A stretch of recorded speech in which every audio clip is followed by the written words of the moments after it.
साथीहरु नमस्ते। म कपिल रेग्मी युवा एग्रो फार्म एन्ड रिसर्च सेन्टरबाट। यो चाहिँ हाम्रो चितवनको भरतपुरमा छ। म एकछिन अलिकति स्लो गर्छु है, किनकि केही साथीहरु अब भर्खर लाइभमा गएको छौं, केही साथीहरु अब जोडिनु हुन्छ।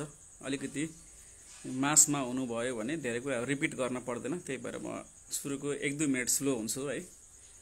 कृपया लाइभमै बसिराख्नु होला। आज चाहिँ मैले स्पेशली यो बायोफ्लक प्रविधि के हो, यसको चुनौतीहरू के छ नेपालको सन्दर्भमा, हामीले चाहिँ कस्तो किसिमको तरिकाबाट बायोफ्लक प्रविधिबाट माछा पालिरहेका छौं, हामीले भोगेको समस्याहरूको बारेमा नै बढी केन्द्रित भएर छलफल जस्तो गर्नेछौं। किनकि नयाँ भएको हुनाले यसको च्यालेन्जिङहरू पनि सँगसँगै नै छ। स्पेशली म अलिकति च्यालेन्जलाई चाहिँ फोकस गरेर यो प्रविधिबाट अगाडि बढ्न चाहिँ अब कतिको सुइटेबल छ अहिलेको समयमा अथवा छैन कि त, त्यसको बारेमा नै बढी फोकस भएर चाहिँ म कुरा गर्नेछु। किनकि अब मैले फेस गरिसकेको जति पनि प्रब्लमहरू छ त्यो प्रब्लमहरूलाई चाहिँ कसरी मिनिमाइज गरेर तपाईँ अगाडि बढ्न सक्नुहुन्छ, अथवा तपाईलाई यो प्रविधि कहीं गाह्रो पो लाग्छ कि सक्नु हुँदैन कि हैन, त्यो कुराहरू चाहिँ स्पेशली म अहिलेको सेसनमा चाहिँ हामी जानकारी दिनेछौं। सबैजनालाई मैले फेरि पनि वेलकम गरेँ। 25 जना चाहिँ अहिले लाइभमा आइसक्नु भएको छ। म बिस्तारै सुरु गर्दै गर्छु।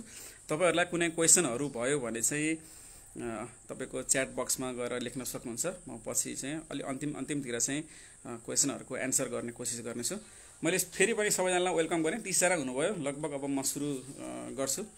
म सबैलाई फेरि लाइभमा स्वागत छ, सबैलाई वेलकम गरेँ। म कपिल राज रेग्मी युवा एग्रो फार्म भरतपुर चितवनबाट।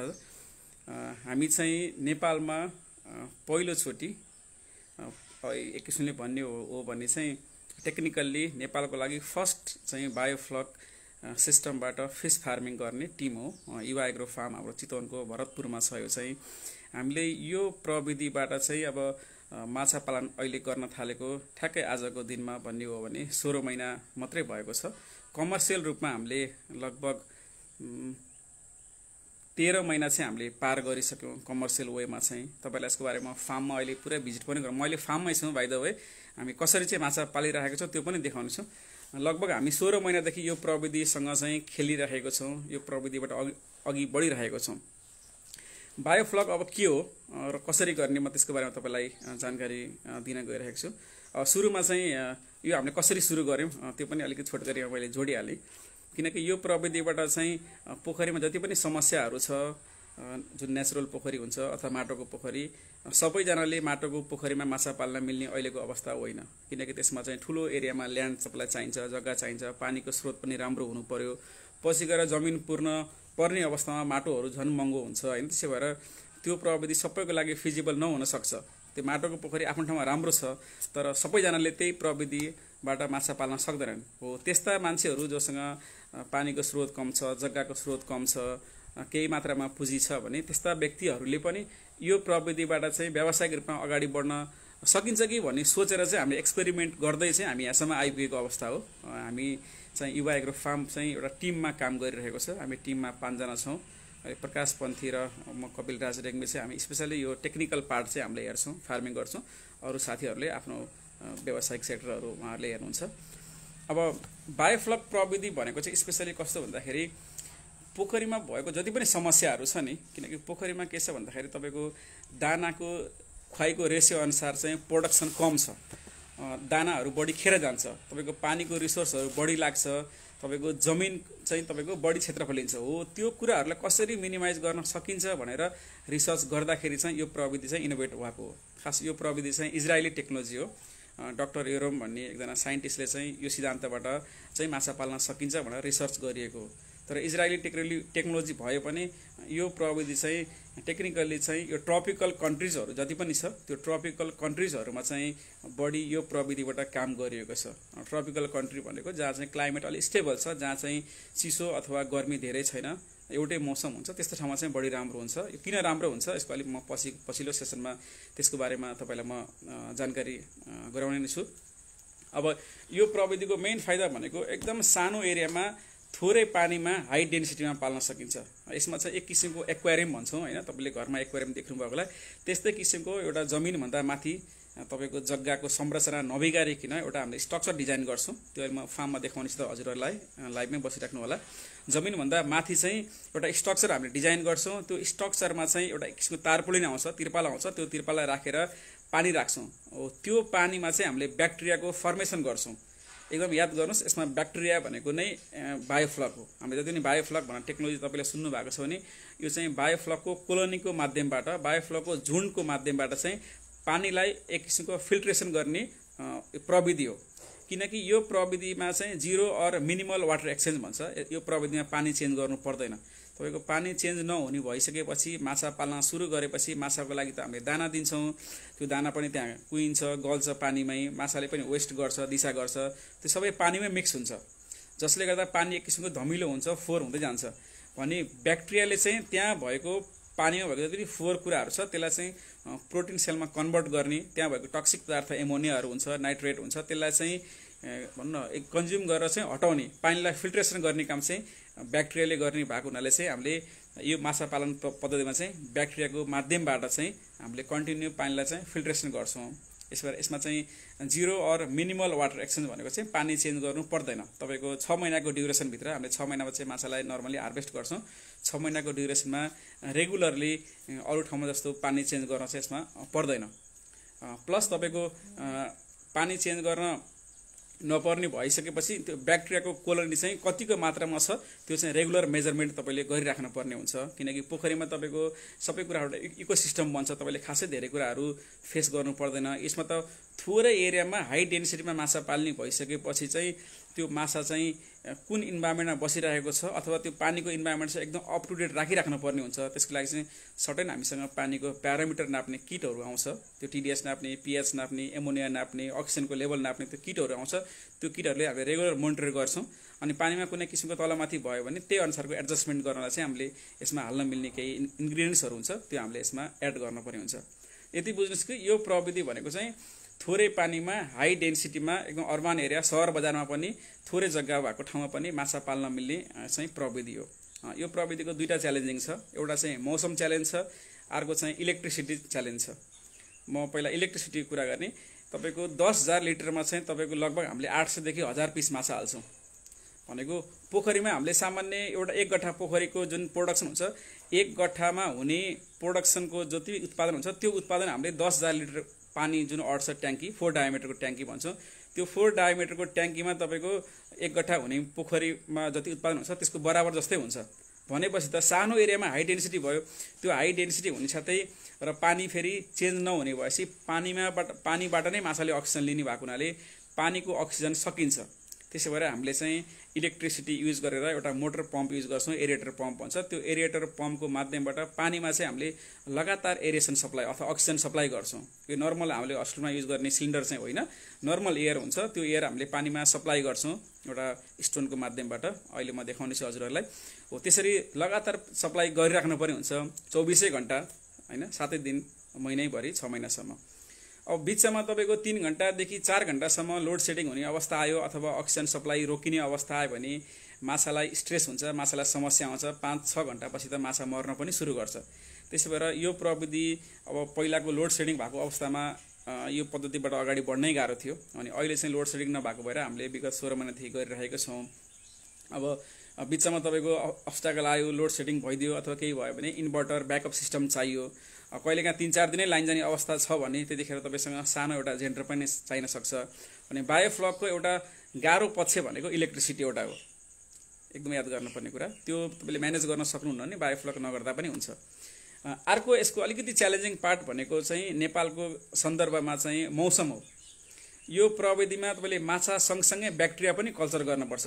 तपाईँको माछा त हुर्किन्छ भने माछालाई माछाको पानीलाई चाहिँ एउटा फिल्ट्रेसन गर्ने अथवा सबै प्यारामिटरहरू मिलाउने काम चाहिँ ब्याक्टेरियाले गर्ने भएको हुनाले ब्याक्टेरियाको लागि पनि एउटा आइडियल टेम्परेचर चाहिन्छ।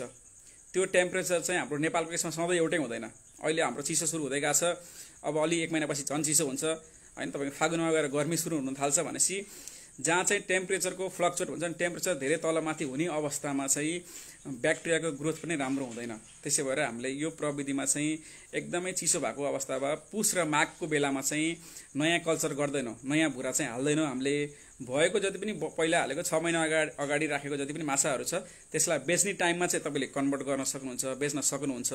तर नयाँ भुरा हाल्ने सिजन चाहिँ जहिले पनि हाम्रो गर्मी सिजन सुरु भएपछि भनेको फागुन अथवा चैतबाट हामीले सुरु गर्छौँ।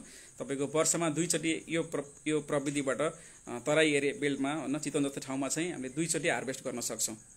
भनेको लगातार तपाईँले पाल्नु भयो भने तपाईँले वर्षको 2 चोटि, 10 महिना हुन्छ हामीसँग, 12 महिनामा 2 महिना छोड्नु भयो भने पनि 10 महिना हुन्छ। 10 महिनाको अवधिमा हामीले 2 चोटि हार्भेस्टिङ गर्छौँ। याद गर्नुहोस्, यो प्रविधिमा 2 किलो 4 किलो 1 किलो पनि बनाउने साइज होइन होइन। तपाईँको यो प्रविधिमा नर्मली चाहिँ जुन स्टेजमा तपाईँलाई फाइदा देखिन्छ त्यही स्टेजमा माछा बेच्न मिल्छ भने बेच्ने प्रविधि हो। हामीले यो प्रविधिमा चाहिँ 500 ग्रामको एभरेज साइज निकाल्छौँ। तपाईँको मार्केटमा यदि 500 ग्राम, 600 ग्राम, इभन 700 ग्राम र 400 ग्रामभन्दा माथि भन्नु न, तपाईँको माछा बेच्न सक्नुहुन्छ भने यो प्रविधिले तपाईँलाई राम्रो बेनिफिट दिन्छ। होइन म 1 किलोभन्दा सानो साइजको माछै बिक्दैन भन्नुहुन्छ भने यो प्रविधिको यो साइजको ट्याङ्कमा चाहिँ धेरै तपाईँलाई कल्चर गर्न टाइम लाग्छ, माछा ग्रोथ हुन टाइम लाग्छ। त्यसै भएर हाई डेन्सिटीमा चाहिँ एभरेज 500 ग्रामको साइजमा माछा निकाल्नुहुन्छ भने मात्र यो प्रविधि तपाईँलाई बढी सुइटेबल हुन्छ। हामीले चाहिँ 6 महिनाको पिरियडमा चाहिँ प्रत्येक एउटा माछा चाहिँ लगभग आधा ग्रामको एभरेज साइज निकालेर हामीले हार्भेस्ट गर्छौँ। अनि बाँकी रहेको फेरि समयमा फेरि नयाँ भुरा हाल्छौँ। फेरि 5 देखि 6 महिनामा चाहिँ हामीले त्यसलाई निकाल्छौँ। यसमा चाहिँ अब 6 महिना भने पनि हाम्रो 2टा साइकल निकाल्न 12 महिना लाग्छ, हाम्रो 2 महिना पुग्दैन। 2 महिना नपुग्ने भएको हुनाले चाहिँ 2 महिनालाई म्यानेज गर्ने भनेको चाहिँ हामीले सुरुमा भुरा हाल्दाखेरि चाहिँ ठुलो साइजको भुरा हाल्यो भने 6 महिना लाग्दैन, अझ कम लाग्छ। त्यसै भएर नर्सरी ट्याङ्कमा चाहिँ हामीले भुरा पनि सँगसँगै उत्पादन अथवा बढाइराखेको हुन्छौँ नर्सरी ट्याङ्कमा। अनि आफूलाई चाहिएको बेलामा आफ्नो ट्याङ्कबाट भुरा निकाल्न पाइयो भने चाहिँ हामीले भनेको टाइममा चाहिँ भनेको साइज तपाईँले निकाल्न सक्नुहुन्छ। अब यही प्रविधिबाट किन गर्ने भन्ने पनि कुरा आउँछ होइन। अब यो प्रविधि आवश्यक हो कि होइन नेपालको लागि, सबैभन्दा मेन कुरा चाहिँ यही नै छ। तपाईँको जति पनि हामी यो प्रविधि सुरु गर्नुभन्दा अगाडि म आफै र हाम्रो टिमका साथीहरूले चाहिँ यो नेचुरल पोखरी अथवा माटोको पोखरीमा चाहिँ के समस्या छ, कसरी माछा पालिएको छ, हामीले लगभग 3 महिनासम्म त भिजिट नै गऱ्यौँ होइन। त्यसमा भएको च्यालेन्जिङहरू पनि के छ फेस गऱ्यौँ हामीले भने। अब सबैजनाले त्यो प्रविधि गर्न सक्दैनन् पहिलो कुरो। अर्को कुरा के समस्या देखिएको छ भन्दाखेरि व्यावसायिक रूपमा तपाईँले अगाडि बढ्न चाहिँ तपाईँको मल्टिपल बिगा चाहिन्छ। यदि कमर्सियल रूपमा जाने हो भने सबैलाई त्यो समस्या छैन, कि त्यो समस्या नै हुन्छ। किनकि अब 20 जनाले तपाईँको टिममा भएको 20 जनाले म माछा पाल्छु भने नि एकजनाले 2-3 बिघा खोज्नको लागि जान थाल्यो भने त एकदम गाउँै जानुपर्छ। त्यो पनि गाह्रो छ, कति अवस्थामा संरचनामा बस्नु पर्यो। पोखरीमा पाल्दाखेरि त्यसमा आफ्नै समस्या छ। हार्भेस्ट गर्दाखेरि तपाईँको हार्भेस्ट गर्ने माछा निकाल्ने मछुवारले तपाईँको 20% लिन्छ निकाल्दाखेरि, त्यहाँ एडिसनल कस्ट लाग्छ पहिला कुरो। अनि त्यसमा अब परजीवीहरू धेरै छन्। तपाईँको माछा सानो भुरा हाल्ने भएको हुनाले त्यहाँ सर्प, भ्यागुता, अरू किसिमको जानवरहरूले चाहिँ बढी एट्याक गर्छ। निस्किँदाखेरि कति प्रोडक्सन हुन्छ तपाईँलाई थाहा हुँदैन। त्यस्तो अवस्थामा चाहिँ यो प्रविधिमा त्यो कुरा सजिलो छ। यसमा तपाईँको कति माछा तपाईँले राख्नु भएको छ, कतिवटा माछा मर्यो, प्रत्येक 15 दिनमा हामीले तपाईँको वेट पनि मेजरमेन्ट गर्छौँ। कति दाना खाएर कति माछा चाहिँ बढिरहेको छ त्यो पनि तपाईँलाई यसमा थाहा हुन्छ। ट्र्याकिङ सिस्टम थाहा हुन्छ कि तपाईँको 6 महिनाको अन्तरालमा कति दाना खायो, कतिवटा मर्यो, कति चाहिँ वेट गेन गरिरहेको छ, कति पिस बाँकी छ, त्यो सबै तपाईँको लेखाजोखा गर्न मिल्छ यो प्रविधिमा, जुन चाहिँ पोखरीमा गर्न मिल्दैन। भने अब यो प्रविधि चाहिँ बिस्तारै अब फाउन्डेसन तयार गर्ने। आजको भोलि नै यो प्रविधिले एकदमै बेनिफिट दिन्छ भनेर म भन्दिनँ, किनकि पोखरीमा माछा पालन थालेको महेन्द्र सरकारको पाला देखिरहेछ होइन। इभन अहिले पनि अब त्यो फुल्ली सक्सेस छैन। धेरै साथीहरू कतिलाई त्यही पोखरी पनि च्यालेन्जिङ लागिरहेको छ, गाह्रो भइरहेको अवस्था छ भने यो झन् नयाँ हो। त्यसमध्ये पनि हामी पनि नयाँ छौँ। गभर्मेन्टले डाइरेक्ट यो प्रविधिको सम्बन्धी कुनै जानकार छैन। त्यसै भएर यो प्रविधि आजको भोलि नै तपाईँले गरिहाल्नुपर्छ भन्ने नि छैन, अथवा आजको भोलि नै यसले एकदमै ठुलो फाइदा दिन्छ भन्ने पनि होइन। तर अबको केही समयको अन्तरालपछि त हामीसँग भएको पोखरी पनि नहुन सक्ने अवस्था छ। किनकि जनघनत्व बढेको बढै छ, पानीको रिसोर्सहरू कम भएको छ, पोखरीको पानीहरू फाल्न मिल्ने ठाउँ पनि कम भएको हुनाले पछिको लागि फ्युचरको लागि एउटा फाउन्डेसन तपाईँको, किनकि प्रोटिनको मात्रा त सबैलाई चाहिन्छ संसारभरि नै होइन। माछाको जन्य त खपत त बढेकै अवस्था छ भने त्यो बेलामा पनि यस्तो कुनै प्रविधि चाहियो जुन प्रविधिबाट चाहिँ थोरै ठाउँबाट, थोरै एरियामा, थोरै पैसाले हाई प्रोडक्सन लिनु पर्यो। अहिलेको च्यालेन्जिङ त्यही हो जहाँसुकै पनि हैन। साइन्टिफिक वेबाट खेती किसानी गर्नुपर्ने आवश्यक पनि त्यही नै हो नि। त्यसै भएर यही प्रविधि गर्नुपर्छ भन्ने छैन, यही प्रविधि मात्रै भन्ने पनि होइन। तपाईँको माछा पालनको अरू पनि प्रविधिहरू छ हैन। तपाईँको स्पेसली हाई डेन्सिटीमा थोरै एरियामा गर्न मिल्ने प्रविधि चाहिँ आरएस सिस्टम भन्छौँ हैन। त्यो चाहिँ अलिक क्लोज हाउसमा गर्ने हो, अझ महँगो छ त्यो चाहिँ, भने त्योभन्दा सस्तो चाहिँ यो बायोफ्लक प्रविधि नै हो। अब त्यही त फ्युचरको लागि तपाईँ एउटा फाउन्डेसन तयार गर्नको लागि आफ्नो टाइम अलिकति पैसा लगानी गरेर रिसर्च गर्दै अगाडि बढ्न चाहनुहुन्छ भने यो ठिक छ। तर सबै कुरा आफै हुन्छ यसमा, आज लगानी गरेर 6 महिना म चाहिँ लखपति बन्छु भन्ने सोच्नु भयो भने त्यो गलत हुन सक्छ। पहिला यसको प्राविधिक पक्ष एकदम बुझ्न जरुरी छ, किनकि थोरै एरियामा हाई डेन्सिटी भन्ने साथै तपाईँको हाई रिस्क पनि छ यसमा, किनकि सास फेर्ने जात हो। सास फेर्नेमा कुरामा अलिकति तलमाथि भइदियो भने धेरै मोर्टालिटी एकैचोटि आउन सक्छ। त्यो कुराहरू, यसको प्राविधिक पक्षहरू, यसको च्यालेन्जिङ पार्टहरू चाहिँ एकदमै तपाईँले बुझेर गर्नुभयो भने चाहिँ फेरि सजिलो छ। तपाईँले अर्को एउटा पेसा हुँदाहुँदै पनि सँगसँगै यो पेसालाई पनि अँगाल्न सक्नुहुन्छ। तर यसको च्यालेन्जिङ पार्ट भनेको अलिकति बेसिक साइन्सको नलेजहरू चाहियो। बेसिक कुराहरू, पानीको प्यारामिटर भनेको के हो, त्यसलाई कसरी मिलाउने हैन, माछाको लाइफ साइकलमा यसले कसरी माछा अगाडि बढ्छ, माछा कसरी ग्रो गर्छ, त्यो बेसिक कुराहरू चाहिँ जान्न आवश्यक छ। त्यो इन्फर्मेसनहरू जति पनि युट्युबहरूमा तपाईँले सजिलैसँग भेट्न सक्नुहुन्छ। हामीले पनि सुरु गर्दाखेरि पहिलोचोटि युट्युबकै भरमा युट्युबबाटै रिसर्च गरी प्र्याक्टिस गर्दै अगाडि बढेको। अनि पछिल्लो चरणमा कमर्सियल फार्म गर्न थालिसकेपछि अझ डेप्थ नलेज चाहिन्छ भनेर हामी चाहिँ इन्डोनेसिया पनि यही प्रविधिको लागि इन्डोनेसिया गएर एउटा युनिभर्सिटीमा टाइअप थियो, युनिभर्सिटीको लेक्चरसँग बसेर त्यहाँको फार्मरहरूसँग बसेर चाहिँ यो प्रविधि चाहिँ अझ डेप्थमा हामी बुझेर अनि यहाँ आएर हामीले अहिले आफूले गरिरहेको छौँ। अब मेन कुरा भनेको फाइदा चाहिँ अब एउटा राम्रोसँग प्रोडक्सन गऱ्यो भन्दा फाइदा सँगसँगै छ भने सँगसँगै यसको पोखरीमा भने जति समस्याहरू छ त्यो चाहिँ धेरै मिनिमाइज यसमा भइदिन्छ क्या। अब पोखरी गरेको साथीहरू पनि कतिजना यहाँ आउनुहुन्छ होइन, उहाँहरूको अब हामीले देखाउँदाखेरि चाहिँ पोखरी भन्दा फेरि सजिलो पनि पाउनुहुन्छ। टेक्निकल नलेज भइसकेपछि सजिलो छ, अब नहुन्जेलसम्म त्यो थाहा नहुन्जेलसम्म फेरि यो प्रविधि फेरि झन् गाह्रो लाग्छ होइन। त्यही हो, मौसम चाहिँ एउटा इम्पोर्टेन्ट रोल छ यसमा। मौसम चाहिँ अब राम्रो अवस्था चाहिँ हुनुपर्छ, त्यो भएन भने चाहिँ अलिकति तपाईँको माछाको ग्रोथ हुन्छ। तर जुन 6 महिनामा हामीले हार्भेस्ट गरेर निकाल्ने भनेर प्लान गर्छौँ, कहिलेकाहीँ त्यो लम्बिन्छ तपाईँको त्यो। त्यसै भएर तपाईँले त्यो चाहिँ मौसम चाहिँ भुराहरू स्टकिङ गर्ने समय चाहिँ एकदम याद गर्नुपर्ने हुन्छ। भुराको साइज कुन साइजमा राख्दाखेरि कति साइजमा निस्किन्छ, कति समय कति ग्रोथ हुन्छ, त्यसको टेक्निकल नलेज तपाईँसँग हुन जरुरी छ। अनि कुन माछा तपाईँको मार्केटमा बिक्छ र यो प्रविधिमा कुन चाहिँ माछा फेरि बढी राम्रो हुन्छ त्यो जान्नु चाहिँ जरुरी छ। यो प्रविधिमा चाहिँ सबै माछा यो प्रविधिमा पाल्न सकिन्छ भन्ने पनि होइन। यो प्रविधिमा स्पेसली हाई डेन्सिटीमा पाल्न मिलेका केही क्याटेगोरिजका फिसहरू छ, त्यो माछा पाल्नुभयो भने बढी फाइदा हुन्छ। अरू पाल्नु भयो भने डाइरेक्ट माछा बेचेर तपाईँलाई फाइदा नहुन सक्छ। त्यसलाई तपाईँले कुनै रेस्टुरेन्टमा लानुभयो, रेस्टुरेन्टमा पकाएर खुवाउनु भयो भने फाइदा होला होइन, डाइरेक्ट माछामा फाइदा हुँदैन अरू क्याटेगोरीको माछाहरूमा। यसमा चाहिँ स्पेसल्ली म भने तपाईँलाई पंगास भन्छ, इन्डियन पंगास। यस कति ठाउँलाई जलकपुर पनि भन्छ, पैठा पनि भन्छ। यसको कत्ला हुँदैन, काँडा पनि कम हुन्छ। चितवनको केसमा यसको राम्रो मार्केट छ। खुद्रामा 400 रुपियाँ हामीले यहाँ फार्मबाट बेचिन्छ। व्यापारीलाई लाँदाखेरि लगभग अहिले 310, 300, कहिलेकाहीँ 280सम्म आउँछ यसको रेट होइन। यो व्यापारीले किन्ने रेट हो यो चाहिँ हामीसँग, भने हामीले फार्मबाट 400 रुपियाँ बेच्छौँ पंगास भन्ने। यो एकदमै हाई डेन्सिटीमा पाल्न सक्नुहुन्छ। बायोफ्लकमा सबभन्दा राम्रो देखेको माछा पनि इन्डिया र नेपालको ठाउँमा चाहिँ यही देखिया छ।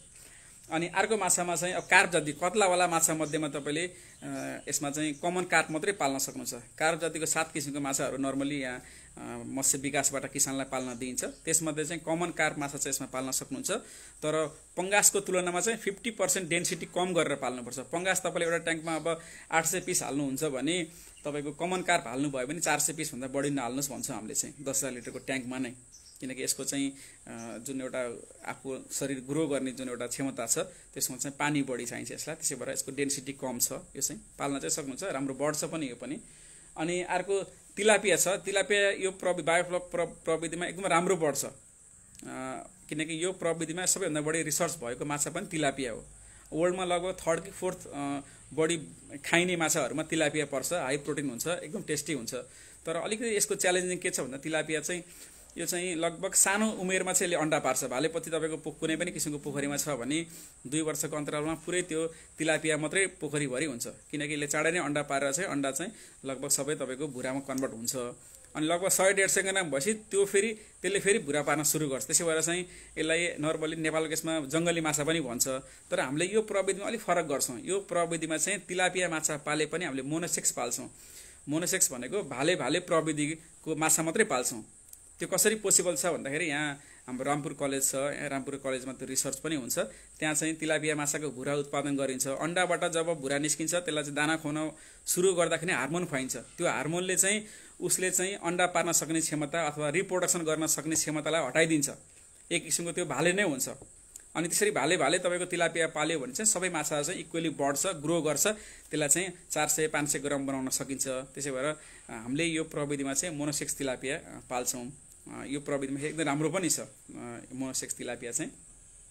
त्यसपछि अर्को पाल्न मिल्ने मध्येको माछामा चाहिँ तपाईँले धेरैले सुन्नुभएको, थाहा पाउनु भएको माछा क्याटफिस फ्यामिलीको माछा हो। त्यो चाहिँ मुङ्ग्री भन्छ, कति ठाउँमा माङ्गुर भन्छ, कोही ठाउँमा हिले माछा भन्छ। यो प्योर मांसाहारी माछा हो। तपाईँले यसमा त हामीले माछा मासु केही पनि खुवाउँदैन, शुद्ध फ्लोटिङ फिड मात्रै खुवाउँछौँ, तैरिने दाना मात्रै खुवाउँछौँ। 150-200 ग्रामसम्म यो प्रविधिमा 150-200 ग्राममा तपाईँको त्यो माछा खान चाहिँ मिल्छ। त्यसै हो भने राम्रो बढ्छ। तर 200 ग्राम पछि चाहिँ यो हाम्रो केसमा चाहिँ 200 ग्राम पछि चाहिँ यो माङ्गुर माछा त्यति राम्रो बढ्दैन। पोखरीमा चाहिँ तपाईँको भन्न कुखुराको वेस्ट कुराहरू, आन्द्रा भुँडीहरू, फुटेको अन्डाहरू खुवाउने चलन हुन्छ पोखरीमा चाहिँ, माटोको पोखरीमा। हामीले यसमा केही पनि नखुवाउने भएको हुनाले यसलाई प्रोटिन पुग्दैन। 200 ग्रामसम्म तपाईँले कुनै रेस्टुरेन्ट बनाएर रेस्टुरेन्टको माध्यमबाट बेच्न सक्नुहुन्छ, खुवाउन सक्नुहुन्छ भने बढी फाइदा देखिन्छ। म होइन आधा किलोभन्दा बढी बनाउँछु भनेर माङ्गुर यही प्रविधिमा पाल्नु भयो भने त्यति राम्रो देखिँदैन। हामीले फर्स्टमा चाहिँ माङ्गुर पनि पालेका थियौँ। अबको कल्चरमा चाहिँ हामीले माङ्गुर पाल्दैनौँ। बढी तिलापिया, कमन कार्प र जलकपुर अथवा पंगास भन्छ, त्यसलाई नै हामीले चाहिँ बढी पाल्छौँ। यो 4 किसिमको जातको माछा चाहिँ बढी यो प्रविधिमा राम्रो हुन्छ। अब इन्डियन माछाहरू पनि छ, तपाईँ कोही भन्ने, पाप्दा भन्ने छ, देशी माङ्गुर भन्ने छ, त्यो हुन्छ। तर त्यसको भुराहरू हामीले नेपालमा सजिलैसँग नपाइने भएको हुनाले हामीले त्यो माछाहरू चाहिँ पाल्दैनौँ। लगभग अहिले मैले भनेको 4 किसिमको माछाहरू चाहिँ पाल्दा चाहिँ तपाईँले डाइरेक्ट यसमा बढी बेनिफिट लिन सक्नुहुन्छ। अब तपाईँलाई अलिकति यसको उत्पादनको क्षमताको बारेमा भन्छु। हामीले 10,000 लिटरको ट्याङ्क चाहिँ कमर्सियल रूपमा राम्रो मानिन्छ। अब यो ट्याङ्कको साइज त ठुलो पनि बनाउन सकिन्छ, यो सिमेन्टको बनाउन सकिन्छ, तारपोलिनको बनाउन पनि सकिन्छ। अनि यो प्रविधिमा चाहिँ स्पेसल्ली 10,000 लिटरको ट्याङ्क चाहिँ बढी सुइटेबल, बढी सजिलो र एउटै एक गठामा पनि 8वटा ट्याङ्क राख्न मिल्छ। तपाईँले त्यो राख्न मिल्ने भएको हुनाले चाहिँ बढी यो राम्रो छ 10,000 लिटरको। अनि यसको 10,000 लिटर भन्ने साथै यसको आफ्नो लिमिटेसन पनि छ। म 1 किलो बनाउँछु 10,000 लिटरको ट्याङ्कमा भन्नुभयो भने तपाईँको डेन्सिटी धेरै कम पाल्नुपर्छ। त्यसो गर्दा तपाईँको इलेक्ट्रिसिटी खर्च, ब्याक्टेरिया खर्च गर्दाखेरि त्यति फाइदा नहुन सक्छ। त्यसो भएर एउटा ट्याङ्कमा जति साइजको यसले डिमान्ड गर्छ त्यति नै हाल्नु पर्यो। हामीले पालिराखेको एक्सपिरियन्स अनुसार चाहिँ 10,000 लिटरको ट्याङ्कमा चाहिँ हामीले नर्मली 800 पिस पाल्छौँ भुरा, एउटा भुरा। कति ठाउँमा 1500 पनि हाल्छन्, 1600 पनि हाल्छन् होइन, अलिक सानो साइजमा निकाल्छन्। हामीले 500 ग्रामको साइजमा निकाल्ने हो भने चाहिँ 800 पिस हाल्छौँ। त्यो 800 पिसको एभरेज साइज भनेको 500 ग्राम निकाल्ने हो। त्यो हिसाबले कुनै अलि 400 ग्राम पनि हुन्छ, कुनै 700-800 ग्राम पनि हुन्छ। तर एभरेज क्वान्टिटीमा तपाईँको बल्कमा तपाईँको निकाल्दाखेरि, हार्भेस्ट गर्दाखेरि निस्किने भनेको 350 को एभरेज हो। यो चाहिँ हाम्रो प्र्याक्टिस अनुसार चाहिँ। तर बायोफ्लक आफैमा चाहिँ, बायोफ्लकले चाहिँ हाइटेक ल्याबमा रिसर्च गरे अनुसार चाहिँ 10,000 लिटरको ट्याङ्कमा चाहिँ 1000 केजी प्रोडक्सन हुन्छ भन्छ बायोफ्लक टेक्नोलोजीले चाहिँ।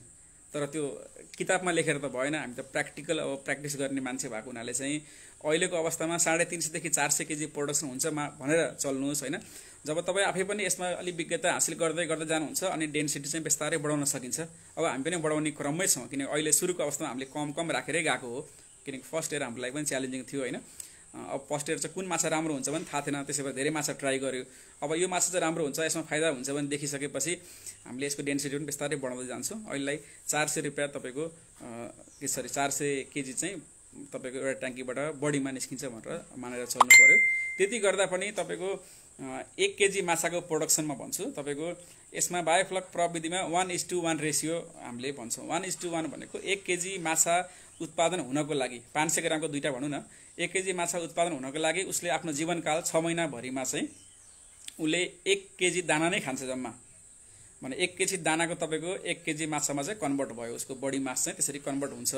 अनि तपाईँ यसमा तपाईँको इलेक्ट्रिसिटी खर्च, तपाईँको म्यान पावरको खर्च होइन, यो सबैले गर्दाखेरि चाहिँ तपाईँको नर्मल प्रोडक्सन कस्ट चाहिँ अब हाम्रो प्र्याक्टिसमा कति ठाउँमा बढी पनि होला, कति ठाउँमा कम पनि होला होइन। हामीले पनि धेरै कुरा रिसर्च गर्दै गएको हुनाले ठ्याक्कै एक्ज्याक्ट डाटाहरू नआएको अवस्था पनि छ। त्यसै भएर तर पनि 130 रुपियाँभन्दा बढी चाहिँ आएको छैन कि भन्ने छ मोटामोटी है। यो चाहिँ 130 रुपियाँ तपाईँको प्रोडक्सन कस्ट तपाईँको यसमा पर्न आउँछ। अब यो चाहिँ स्पेसली जलकपुरको अथवा जलकपुर नभनौँ, यो पंगास भनौँ न, इन्डियन पंगासियस अथवा पैठा पनि भन्छ यसमा चाहिँ 130 रुपियाँ पर केजी आउँछ। अब व्यापारीले लाने अवस्थामा एभरेज रेट भनेको 300 310 हो, कहिलेकाहीँ घटेर 280 मा पनि आउँछ यो प्रोडक्सन बढी भएको बेलामा हैन। अब फार्मबाट हामीले 400 रुपियाँ बेच्छौँ भने अब प्रॉफिट मार्जिन कति छ तपाईले त्यसबाट निकाल्न सकिहाल्नुहुन्छ। लगभग एभरेजमा पनि 50% जस्तो मार्जिन चाहिँ देखिन्छ। सँगसँगै तपाईसँग भन्नु आफ्नै किसिमको रेस्टुरेन्ट कटेजहरू केही छ, अलि एग्रो टुरिज्मसँग जोड्न सक्नुभयो भने त हरेक साइजका माछाहरू तपाईले एउटा कस्टमरलाई बेच्न सक्नुभयो भने अझ बेनिफिट लिन सक्ने त्यहाँ ठाउँहरू चाहिँ छ। हामीले पनि त्यसमा जाने कि भनेर प्लान गरिरहेको छौँ हैन। होइन कमर्सियल रूपमा जानुहुन्छ भने तपाईको 50% को मार्जिन रेसियो देखिन्छ। त्यसमा चाहिँ सुरुको मटेरियलको अथवा सुरुको कन्स्ट्रक्सनको खर्च बाहेक रनिङ कस्टमा चाहिँ त्यति तपाईको खर्च पनि आउँछ भने 50% जस्तो मार्जिन पनि तपाईको देखिन्छ। अब यही सिलसिलामा म अलिकति यसको नेगेटिभ पार्ट पनि भन्ने। अब हामी बायोफ्लक गरेको लगभग 16 महिना भयो। यो चाहिँ अब रिसर्च गर्दा गर्दै गरेको हुनाले धेरै साथी युट्युबको माध्यमबाट धेरै साथीले थाहा पाउनुभयो, धेरैजना आउनु पनि हुन्छ। नेपाल सरकारलाई पनि थाहा भयो, नेपाल सरकारको अब केही मान्छेहरू अधिकृत लेभलको मान्छेहरू पनि यहाँ आउनु भएको छ हेर्नलाई। इभन तपाईको हेटौडा मत्स्य विकासबाट मान्छेहरू आउनु भएको छ, मन्त्री पनि आउनु भएको छ, यहाँ डोरमडी पौडेल सर पनि आउनु भएको थियो हैन। भनेपछि अब धेरै किसिमको एउटा चासोको विषय बन्यो। अनि चासोको विषय बनिसकेपछि अब यो प्रविधिबाट माछा पाल्न सकिन्छ भने अलिकति एउटा जानकार चाहिँ एउटा नेपाल सरकारलाई भइसकेपछि गत वर्ष चाहिँ बायोफ्लक प्रविधिमा पनि अनुदान दिने भनेर डिक्लेयर भयो। हामी पनि त्यसमा सिलेक्सनमा परियो। तर अब हामीले चाहिँ युवा एग्रो फार्म टिमले चाहिँ अनुदान लिएन। अनुदान नलिने टिममा चाहिँ हामी पहिलो पर्छौँ। किन लिएन भन्ने कुरामा तपाईँलाई म जानकारी गराइहाल्नु। अहिलेसम्म किनकि धेरै यो कृषिको साथीहरू अथवा कृषिको मान्छेहरूले चाहिँ हामीलाई आएर कति अनुदान लिनुभयो भन्ने धेरैको फर्स्ट क्वेसन नै त्यही हुन्छ। किनकि कृषि भनेको अनुदान खानको लागि गरिएको भन्ने जस्तो एउटा भ्रम छ। अहिले त अब युवाहरू बढी आएको हुनाले युवाहरूको सोच अलिक फरक छ। अब हामी पनि युवा, नामै युवा छ, अलिक युवा नै भन्नुपर्छ हैन। उमेर त लगभग 40 वर्ष पुग्न लागिसकेको अवस्था हो। तर पनि मैले जोड्न खोजेको कुरा चाहिँ अनुदान हामीले लिएनौँ। त्यो किन लिएनौँ भन्दाखेरि पहिलो वर्ष थियो पहिलो कुरो, अनि प्रोडक्सन हामी त्यो लेभलमा गरिसकेको अवस्था पनि थिएन। अलि रिसर्चै भनेर बढी काम गरिरहेको थियौँ। अब पहिलो वर्षमा अनुदान लिएर अब भन्ने युवाले अनुदान खायो, अब भोलि वर्षमा अर्को वर्षमा फेलियर भयो, गर्न सकेन भनेर एउटा नेगेटिभ इम्प्याक्ट चाहिँ मार्केटमा पनि नजाओस्, युवामा पनि नजाओस् भनेर चाहिँ हामीले अहिले हामी गर्दैनौँ। फुल्ली पहिला रिसर्च गर्छौँ, यसबाट प्रोडक्सन भएर बेनिफिट देखिने भएपछि नेक्स्ट इयरबाट बल्ल हामी चाहिँ बरु अनुदान लिन्छौँ भनेर चाहिँ फर्स्ट इयरको अनुदान हामीले एग्रिमेन्ट नगरेको नेपाल सरकारसँग। अहिले मत्स्य विकासको हाम्रो हाकिमको हामी कहिलेकाहीँ भेट्न जाँदाखेरि चाहिँ तपाईँहरू अनुदान नलिने मान्छे पर्नुभयो भनेर उहाँले जिस्काउनुहुन्छ होइन। त्यसै भएर अनि केही साथीहरूको अब अर्को अलिकति हामीलाई ब्लेम आउने क्वेसन भन्दैछु। भनेपछि अनुदान चाहिँ हामीलाई 7 लाख रुपियाँ परेको थियो बाइ द वे, हामीले 7 लाख रुपियाँ नलिएको है। त्यो चाहिँ अब 7 लाख रुपियाँ छोडेको मान्छेले ट्रेनिङ दिएर कमाउनु भयो भन्ने केही अलिकति साथीहरूको पनि अब एउटा क्वेसन आउँछ। त्यो स्वाभाविक पनि हो। हामी अब ट्रेनिङकै लागि भनेर 16 महिनादेखि यही फार्मिङ गरिरहेको अवस्था पनि होइन। कति साथीले ट्रेनिङ दिएर कमाउनु भयो होला, आफ्नो ठाउँमा छ। अब इन्डियामा त्यो कल्चर अलिक बढी छ। हामीलाई आफ्नो पेसामा छौँ, हामी 5 जना छौँ। म आफै सफ्टवेयर डेभलपर हो, मेरो आफ्नो सफ्टवेयर कम्पनी छु। मैले अस्ट्रेलिया र युएसको काम मैले यहीँबाट गर्छु भनेपछि मलाई ट्रेनिङ लिएर कमाउनु पर्ने अवस्था चाहिँ पक्कै होइन। हामीले चाहिँ यसलाई यस्तो किसिमको यसलाई इनोभेट गरौँ कि समग्र किसानले, सानो लगानी गर्न सक्ने किसानले पनि यो प्रविधिलाई अगाडि बढ्न सकोस् भनेर त्यो सोच लिएर हामी अगाडि बढेको मान्छे हो। त्यसको लागि त अब ट्रेनिङ चाहिँ एक किसिमको एउटा प्रेसर हो हाम्रो लागि। किनकि आउनुहुन्छ, एक किसिमको इम्प्रेस पनि हुनुहुन्छ, गर्न सकिन्छ कि सर भन्नुहुन्छ। अनि कतिलाई चाहिँ अब सानो लगानी भए पनि अलिकति टेक्निकल नलेज उहाँसँग छैन कि जस्तो लाग्छ भने अहिले नगर्नुहोस्, 1 वर्ष कुर्नुहोस् पनि भन्छौँ। युवाहरू आउनु भएको छ भने सानो स्केलमा धेरै लगानी नगर्नुहोस्, 40-50 ट्याङ्क राख्छु भन्दै पनि आउनु छ। धेरै लगानी नगर्नु, 2टा राख्नुहोस्, 4वटा राख्नुहोस्, रिसर्च गर्नुहोस्, 3-4 महिनासम्म रिसर्च गर्नुहोस्, अनि आफूलाई सजिलो लाग्यो भने बल्ल तपाईँ अलिक ठुलो लगानी गरेर अगाडि बढ्नुहोस् भन्छु। भन्ने त्यस्तो हामीले सजेसन गरिरहेको अवस्थामा केही साथीहरूले चाहिँ अब यिनीहरूले ट्रेनिङ दिएर कमायो भन्ने सोच्नुहुन्छ है।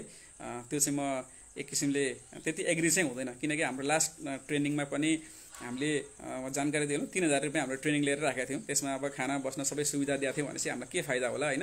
हामी चाहिँ एउटा अवेरनेस प्रोग्राम दिने भन्ने सोचै हो। सँगसँगै अहिले हामी काठमाडौँको अहिले जति पनि लकडाउनको सिचुएसनमा हामीले लगभग 40वटा 50वटा क्लास दियौँ होला यो अनलाइन सेसनमा। अनलाइनबाट चाहिँ स्कुलको विद्यार्थीहरूलाई चाहिँ बायोफ्लक प्रविधि के हो, यसबाट कसरी तपाईँले माछा पालिराख्नु भएको छ भनेर हामीले जानकारी दिन्छौँ, त्यो फ्री अफ कस्टमा। भन्न खोजेको ट्रेनिङ नै हाम्रो फोकस चाहिँ होइन, हामी प्रोडक्सनमै हो। अहिले हामी प्रोडक्सन लेभलमै छौँ, प्रोडक्सन गरिरहेको छौँ र अहिले फार्मबाट माछा बेचिरहेको अवस्था पनि हो। यदि तपाईँ नजिक हुनुहुन्छ, चितवनमै हुनुहुन्छ भने त हामी फार्ममा आएर तपाईँले माछा लिन पनि सक्नुहुन्छ यहीँबाट, फार्मबाट लाइभ फिस होइन आफूले निकालेर। र सँगसँगै तपाईँलाई अझ बढी क्युरियोसिटी लाग्यो फार्म के हो, कसरी यो माछाबाट माछा पाल्न सकिन्छ भने जानकारी अझ बुझ्न मन लाग्यो भने त हाम्रो फार्म खुल्ला नै छ अहिले। तपाईँ फार्ममा आएर प्र्याक्टिकली तपाईँले हेर्न पनि सक्नुहुन्छ। त्यसको लागि अब कुनै चार्ज शुल्क केही पनि लाग्दैन हैन। तपाईले जस्ट मलाई फोन गरेर चाहिँ एउटा टाइम लिएर आउन सक्नुहुन्छ। तपाईलाई म यो मेरो फोन नम्बर चाहियो भने चाहिँ म अहिले मेसेजमा पनि ड्रप गरिदिन्छु हाम्रो साथी टिमको। यदि हाम्रो टिमको बारेमा अथवा बायोफ्लक सम्बन्धी जानकारी लिन मन लाग्यो भने चाहिँ तपाईले युट्युबमा गएर Yuva agro farm and research centre अथवा biofloc fish farming in Nepal भनेर खोज्नुभयो भने म र हाम्रो प्रकाश साथीको धेरै जसो भिडियो आउँछ, त्यहाँ हेर्न सक्नुहुन्छ। डिटेलमा जानकारीहरू छ। अनि अझ फर्दर बुझ्न मन लाग्यो भने तपाईले फार्ममा आउन सक्नुहुन्छ।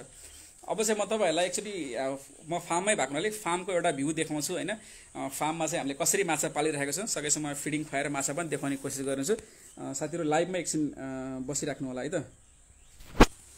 हाम्रो चाहिँ यो यसरी गर्दा ठिक होला है। नौरङ्गे यो चितवनमा छ यो फार्म चाहिँ, हेर्नुस् है। सरी यसरी गर्नुपर्ने रहेछ। यसमा चाहिँ हाम्रो लगभग यो फार्म गरेको एरिया चाहिँ जम्मा 1.5 गठा छ। यसमा 17 वटा ट्याङ्कमा हामीले अहिले काम गरिरहेको छ। तर हाम्रो पुरा क्षेत्रफल चाहिँ 12 गठा छ। अब यहाँ घरहरू पनि हामीले बनाएको छौं यहाँ पुरै पछिको लागि चाहिँ। तपाईलाई म एक्चुअली सबैजना लाइभमै बसिराख्नु होला। म तपाईलाई यो कसरी हामीले काम गर्छौं त्यो देखाउँछु। हेर्नुस् है, यो चाहिँ हाम्रो एक किसिमको मोटर घर पनि भन्छौं यसलाई। यो चाहिँ अक्सिजन माछाको लागि 24 आवर अक्सिजन चाहिने भएकोले यसले अक्सिजन चाहिँ नर्मल जुन एयर छ, हावा छ, यो हावा तानेर यसले यहाँबाट फाल्छ। यो चाहिँ अलिकति प्रेसर गरेर फाल्छ हावा। अनि यो चाहिँ तपाईको ब्याट्री पनि छ सँगसँगै हाम्रो इन्भर्टर ब्याट्री। यसले 6-7 घण्टासम्म चल्छ। यो 230 वाटको पम्प हुन्छ। यो अन्डरग्राउन्ड हुँदै तपाईको चाहिँ यसरी आएको छ, तपाई हेर्न सक्नुहुन्छ। यो चाहिँ तपाईको अक्सिजन सप्लाई भएको पाइप हो। यहाँबाट तपाईको यो सिलिकन पाइप जोडेर ट्याङ्कीमा लगिएको छ। तपाईको ट्याङ्कीमा चाहिँ यस्तो किसिमको स्टोन हुन्छ एउटा है। यो स्टोनलाई पानीमा डुबाएपछि त्यसले जुन नर्मल एयर छ, जुन हावा छ, त्यो हावालाई चाहिँ पानीमा मिसाइदिन्छ, जसले गर्दाखेरि चाहिँ माछाले चाहिँ पानीको माध्यमबाट अक्सिजन लिन सक्छ। यो चाहिँ हामीले अन्डरग्राउन्डबाट गरेको छ। यो अन्डरग्राउन्डै गर्नुपर्छ भन्ने छैन। यो भुइँ पनि ढलानहरू गरेको छ। यो माटो नै गर्न पनि सकिन्छ, खर्च कम गर्ने हो भने। म तपाईहरुलाई एकचोटी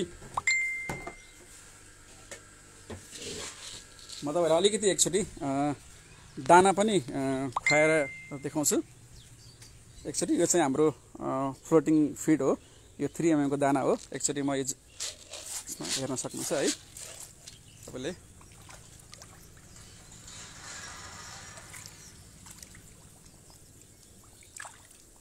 तपाईले देख्नु भइरहेछ होला पक्कै पनि।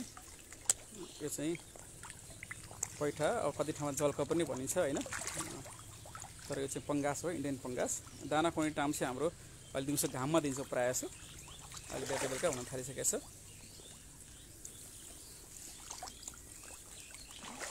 यो चाहिँ हाम्रो लगभग 600 ग्राम भन्दा माथिको साइज आइसकेको छ। लगभग अब 15-20 दिनको अन्तरालमा यो सबै हामीले हार्भेस्ट गर्छौं। यो चाहिँ ठिक छ। तपाईलाई यो चाहिँ हाम्रो तपाईलाई एउटा अर्को माछा, यो कार्प जातिको माछा पनि अलिकति देखाउँछु म। अलि सानो छ यो कुराहरु चाहिँ। यो अफ टाइममा दाना दिँदाखेरि कहिलेकाहीँ माछाहरु चाहिँ अलि ढिलो एक्टिभ हुन्छ। हेर्नुस्, यो चाहिँ कार्प जातिको माछा हो। यो अलि सानो छ, यसलाई कमन कार्प भन्छौं। यही तरिकाले चाहिँ अब हामीले दाना चाहिँ दिने हो। त यसको क्याल्कुलेसन हुन्छ, बडी वेट अनुसार कति मात्रामा दाना खुवाउने भनेर बिहान बेलुका गरेर हामीले दिन्छौं। हेर्नुस्, यो चाहिँ अब नर्मल अक्सिजनको सप्लाई भयो। अन्डरग्राउन्डबाट दुईतिर स्प्लिट भएर गएको छ यसरी। अनि सँगसँगै यो चाहिँ पानीको चेम्बर हो तपाईको। हेर्नुस् त, यो ट्याङ्कीको लागि चाहिँ यो चाहिँ हो। यसमा तपाईको पुरा पानी छ, भरेको छ। अब आकाशबाट जति पानी परे पनि यो ट्याङ्की चाहिँ भरिदैन, सबै पानी चाहिँ ओभरफ्लो यहाँबाट जान्छ एउटा कुरो। अनि अर्को कुरा, माछा निकाल्न पर्यो, हार्भेस्ट गर्न पर्यो भने चाहिँ यसलाई हामीले तान्न मिल्छ बाहिर। यसलाई चाहिँ हाम्रो तलपट्टि त्यहाँ कनेक्ट गरे हुन्छ, यसलाई तान्न मिल्छ। यो तानेपछि तपाईको लगभग 20-25 मिनेटको अन्तरालमा चाहिँ ट्याङ्की पुरै खाली हुन्छ। त्यही तरिकाले हाम्रो सबै यो फार्म डिजाइन भएको छ। यो चाहिँ 17 वटा छ। अनि यसको पानी चाहिँ हाम्रो सिधै अर्को माटोको पोखरी पनि छ। यसको पानी चाहिँ त्यहाँ जम्मा हुन्छ। अब माटोको पोखरीमा पनि हामीले चाहिँ युटिलाइज गरेको छौं। त्यसमा पनि हामीले बायोफ्लककै ब्याक्टेरियाहरू हालेर माटोको पोखरीमा पनि हामीले बायोफ्लक प्रविधिबाट माछा पालिरहेको छौं। तर खास बायोफ्लक प्रविधि चाहिँ माटो नभएको ठाउँमा गर्दाखेरि चाहिँ बढी राम्रो हुन्छ। अब म तपाईहरुको केही क्वेशनहरु छ भने सकेसम्म त्यो चाहिँ त्यसको एन्सर दिने कोसिस गर्छु।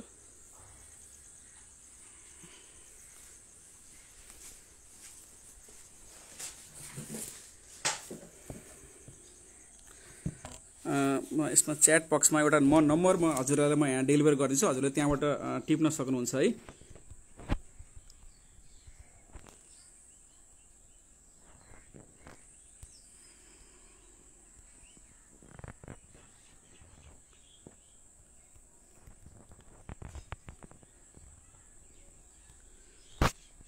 मैले त्यहाँ दुईवटा नम्बर दिएको छु। सुरुको अगाडिको नम्बर म कपिल राजको मेरो हो भने त्यसपछिको अर्को नम्बर चाहिँ हाम्रो प्रकाश पन्थीजी हुनुहुन्छ। प्रकाश पन्थीजी अहिले काठमाडौँमा हुनुहुन्छ। कोही साथीहरू काठमाडौँमा हुनुहुन्छ र भेट्न चाहनुहुन्छ भने प्रकाशजीलाई फोन गरेर डाइरेक्ट उहाँसँग सम्पर्क गरेर उही पनि तपाईँले चाहिँ भेट्न चाहिँ सक्नुहुन्छ। अरू अब तपाईँलाई हाम्रो युट्युबको बारेमा जानकारी पनि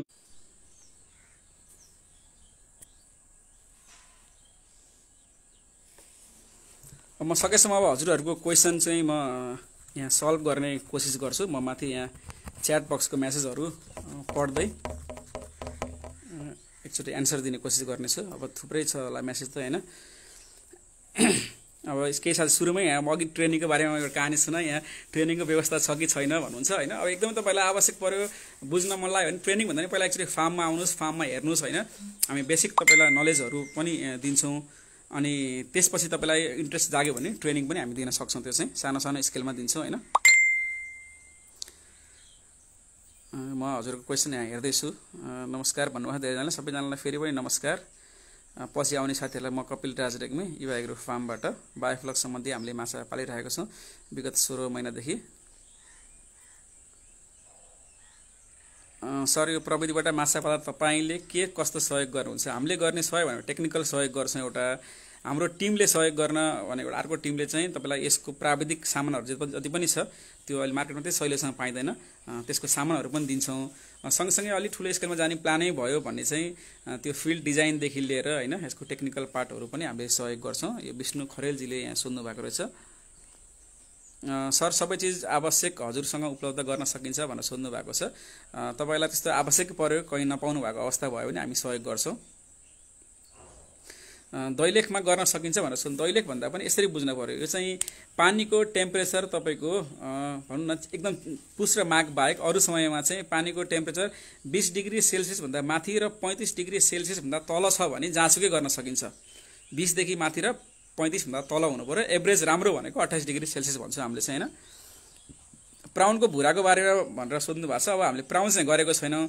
अब यो प्रविधि लगभग इस्टाब्लिस हाम्रो पोइन्ट अफ भ्यूबाट चाहिँ अब गर्न सकिन्छ भनेर हामी त अब कमर्सियल रूपमा अझ ठुलो गर्न खोजिरहेका छौँ। भनी प्राउनलाई पनि हामीले अगाडि लाने कि भनेर सोचिरहेको छौँ, किनकि यो प्रविधिमा प्राउन पनि राम्रो रिसर्च भएको हो। त्यसै भएर इन्डियातिर पनि सुरु भएको छ अहिले। हामी केही समय चाहिँ यो भेनामी प्राउन भन्छ क्या हैन, त्यो प्राउन चाहिँ हामीले गर्ने कोसिस गर्दैछौँ। त्यो चाहिँ युट्युब राम्रो राख्नु होला भन्नुभएको साथीले, सकेसम्म युट्युबमै राख्ने कोसिस गर्छु। एउटा सायद 10 केलाई भन्नु, एउटा टङ्कीलाई कति पर्छ भन्नुभएको रहेछ। अब कति भन्दा नि अब कुन साइजको टङ्की हो, तपाईँको जमिनको संरचना कस्तो छ, कतिको त्यहाँ जमिन मिलाउनु पर्छ, त्यो अनुसार फरक पर्छ। नर्मली तपाईँको 50-60 हजारमा सम्पूर्ण एउटा तयार नै हुन्छ यो चाहिँ। सर यो बायोफ्लकमा फ्लकको मिनिङ तयार गरिदिनुहोस् भन्नुभएको छ। फ्लक भनेको एक किसिमको ब्याक्टेरिया हो हैन। त्यो ब्याक्टेरिया चाहिँ कस्तो हुन्छ भन्दाखेरि अलिक टेक्निकल भाषामा भने तपाईँको माछाको नर्मल जुन माटोको पोखरी हुन्छ, माटोको पोखरीमा एउटा इकोसिस्टम हुन्छ। तपाईँको घाम लाग्छ, फोटोसिन्थेटिक प्रक्रिया हुन्छ, त्यहाँ फोटोसिन्थेटिक ब्याक्टेरिया बन्छ। त्यो ब्याक्टेरियाले लेउ बनाउँछ, लेउले अक्सिजन प्रोड्युस गर्छ, अक्सिजन चाहिँ नि पानीमा मिसिन्छ, माछाले सास फेर्छ, त्यो पोखरीमा भयो। तर हाम्रोमा त डाइरेक्ट यहाँ घामको मतलब छैन, यसमा सेडभित्रै हुनसक्छ। यसमा चाहिँ हामीले चाहिँ हेटोट्रफ ग्रुपको ब्याक्टेरिया युज गर्छौँ। हेर्नुहोस् है, पोखरीमा चाहिँ तपाईँको अटोट्रफ ग्रुपको ब्याक्टेरिया हुन्छ, त्यसले एउटा इकोसिस्टमको काम गर्छ भने हामीले यसमा चाहिँ हेटोट्रफ ग्रुपको ब्याक्टेरिया युज गर्छौँ। यो ब्याक्टेरियाको काम भनेको नै चाहिँ यसले चाहिँ प्रोटिन सेल कन्भर्ट गर्छ अथवा बनाउँछ भनौँ न। यसलाई चाहिँ आफू बाँच्नको लागि चाहिँ यसलाई चाहिँ कार्बोहाइड्रेटको स्रोत चाहिन्छ। कार्बोहाइड्रेटको स्रोत भनेको यसमा खुदो हाल्छौँ, हामीले चिनी हाल्छौँ अथवा स्टार्च जे भयो नि, हामी प्रायः हामीले खुदो हाल्छौँ। त्यो खुदोले चाहिँ यसलाई चाहिँ भनौँ न ग्रो गराउँछ, मल्टिप्लाई गराउँछ। अनि ब्याक्टेरियाको एउटा कोलोनी बनिसकेपछि यसले चाहिँ त्यहाँ भएको एमोनिया पनि कन्ज्युम गर्छ भने सँगसँगै त्यहाँ भएको 4 पार्टिकल जसलाई स्लज भन्छौँ त्यसलाई चाहिँ प्रोटिन सेलमा कन्भर्ट गराउँछ।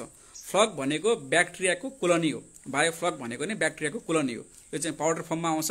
त्यो पाउडर फर्मको ब्याक्टेरियालाई चाहिँ हामीले मोलासिस भन्छौँ, खुदमा चाहिँ मिक्स गरेर चाहिँ टाइममा पोखरीमा हामीले हालिराख्छौँ। त्यो कुराहरू त हाम्रो युट्युबको भिडियोहरूमा पनि छ। नभए चाहिँ अब एकदम डिटेलमा जान्न चाहनुहुन्छ त यहीँ फार्ममा आउनुभयो भने हामी सिकाइदिन्छौँ त्यो चाहिँ हैन। मलाई पनि तालिम लिन मन लाग्यो, कसलाई सम्पर्क गर्नु होला? तालिम एकदमै आवश्यक पनि होइन है। तपाईँसँग टाइम छ, रिसर्च गर्न सक्नुहुन्छ भने तपाईँले हाम्रै युट्युबको भिडियोहरू हेरेर पनि त्यसलाई आधार मानेर पनि गर्न सक्नुहुन्छ। त्यसो गर्दा अलिक तपाईँको टाइम बढी लाग्छ भन्ने मात्रै हो, होइन। तपाईँ एक्ज्याक्टली अब छोटो समयमा धेरै कुराहरू सिक्न चाहनुहुन्छ, हामीले भोगेको जति पनि कठिनाइहरू छ त्यसलाई मिनिमाइज गर्न चाहनुहुन्छ भने चाहिँ अब त्यो लिन सक्नुहुन्छ। त्यो तर ट्रेनिङ नै फोकस चाहिँ होइन। तर तपाईँलाई बुझ्न मन लाग्यो फर्दर भने चाहिँ अब मेरो फोन नम्बर 9851138001 मा फोन गरेर चाहिँ टाइम लिएर चाहिँ हाम्रो फार्ममा आउन सक्नुहुन्छ। हामी यही तपाईँलाई जानकारी दिन्छौँ यसको बारेमा चाहिँ। तपाईँ केही क्वेसनहरू छ भने त्यहाँ राख्दा हुन्छ है। तिरपाल ट्याङ्क राम्रो कि सिमेन्ट ट्याङ्क भन्नुभएको छ। यो तिरपाल र सिमेन्ट त्यति भेरिएसन ल्याउने होइन होइन। तपाईँको आफ्नै जग्गा जमिनमा काम गर्दै हुनुहुन्छ भने सिमेन्टको ट्याङ्क गर्न नै सक्नुहुन्छ। अब लिजमा लिएर काम गर्दै हुनुहुन्छ भने पछि भत्काउनु पर्ने अवस्थाहरू हुन्छ, सुरुको खर्च नै बढी हुन्छ, त्यसै भएर तिरपालमै गर्न पनि सक्नुहुन्छ।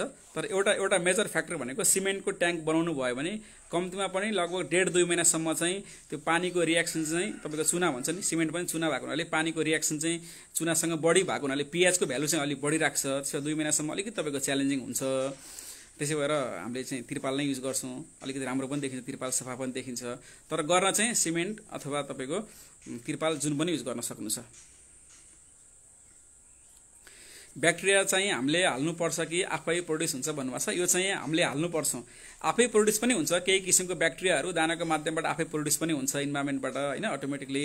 हामीले चाहिँ त्यो पानीको कल्चर नै ठिक गर्नको लागि, त्यो पानीलाई फिल्ट्रेसनै गर्नको लागि चाहिँ हामीले हेटरोट्रोफिक ग्रुपको ब्याक्टेरिया भन्छ, त्यो चाहिँ पाउडर फर्ममा आउँछ। त्यसलाई चाहिँ हामीले एउटा कल्चर गर्ने तरिका हुन्छ, त्यो गरेर चाहिँ हामीले पानीमा हाल्छौँ। टाइममा त्यो हामीले हालिराख्नु पर्ने हुन्छ। त्यो चाहिँ काठमाडौँमा कतिको काठमाडौँमा सम्भावना छ त्यही हामीले चाहिँ चितवनमा जस्तो 2 चोटि हार्भेस्टिङ गर्न चाहिँ अलिकति गाह्रो हुन्छ कि जस्तो लाग्छ। अथवा सानो साइजमा निकाल्नु भयो भने त मिल्छ।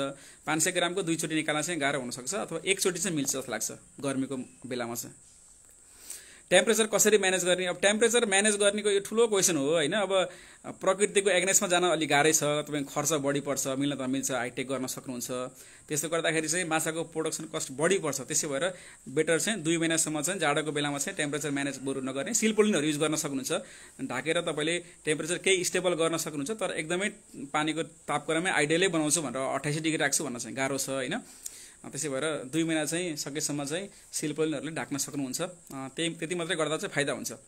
अब टेम्परेचरलाई पानी नै हिट गर्न थाल्नुभयो भने प्रोडक्सन कस्ट तपाईँको बढी परेर जान्छ। सिमेन्ट ट्याङ्कमा पोसिबल छ हजुर, आइडिया जान्नु पर्यो, पोसिबल छ, गर्न सक्नुहुन्छ। छत बनाउनु पर्छ। हाम्रो यहाँ ओपन छ अहिले चाहिँ, किनकि लास्ट टाइमको हावाहुरीले हामीले उडाएको हुनाले हामीले अहिले हालेको छैनौँ। किन यतिखेर घाम लागेको पनि ठिकै छ, पानी तात्छ भनेर। पछि चाहिँ हामीले यसमा सिलपोलिन अथवा टिन हाल्छौँ। आकाशको पानी चाहिँ ट्याङ्कीमा नपरेको राम्रो, किन आकाशको पानी ट्याङ्कीमा पर्ने साथै तपाईँको पानीको प्यारामिटरहरू छोटो समयमा चेन्ज हुन्छ, माछाहरू स्ट्रेसमा आउँछ। त्यसै भएर माथि चाहिँ सिलपोलिन अथवा टिन हाल्नुपर्छ। पर पोखरी कति लाग्छ भन्नुभयो। यो अब ठ्याक्कै यति नै भन्न सकिन्न। 60,000 को एभरेजमा तपाईँको एउटा ट्याङ्की बन्छ भन्नुहोस् न नर्मली। मोलासिस भनेको के हो सर? मोलासिस भनेको कार्बोहाइड्रेटको स्रोत हो। कार्बोहाइड्रेट भनेको तपाईँको जुन उखु हुन्छ, उखुलाई चाहिँ हामीले चिनी बनाउँदाखेरि बन्ने स्टेप हो। भेली, खुदो, जुन मोलासिस छ नि त्यही हो। तपाईँ भेलीलाई तपाईँले पानी हालेर घोल बनाउने एक किसिमको मोलासिस नै भन्छ होइन, मोलासिसै भनेर आउँछ। अलिक बाक्लो झोल हुन्छ। अथवा सक्खरलाई तपाईँले पगाल्नु भयो भने पनि हुन्छ, त्यो पनि युज गर्न सकिन्छ।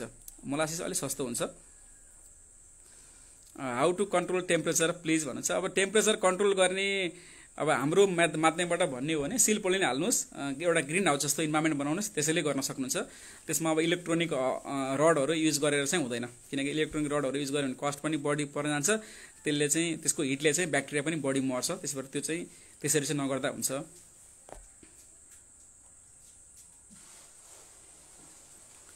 सर पोखरीमा वाटर चेन्ज नगरी हाई डेन्सिटीमा पाल्न सकिन्छ कि नै? अब पोखरी भनेको माटोको पोखरी भन्नुभएको होला। माटोको पोखरीमा हाई डेन्सिटीमा पाल्न सकिन्छ, तर अलिकति बढी रिस्क चाहिँ हुन्छ। किनकि हाम्रो यो टार्पोलिनको पोखरीमा चाहिँ हामीले धेरै कुरा कन्ट्रोल गर्न मिल्छ। माटोको पोखरीमा हामीले धेरै कुरा कन्ट्रोल गर्न सकिँदैन। ठुलो एरियामा फेरि तपाईँको मोलासिस, नुन होइन, अनि ब्याक्टेरिया हाल्दाखेरि खर्च पनि बढी हुन्छ।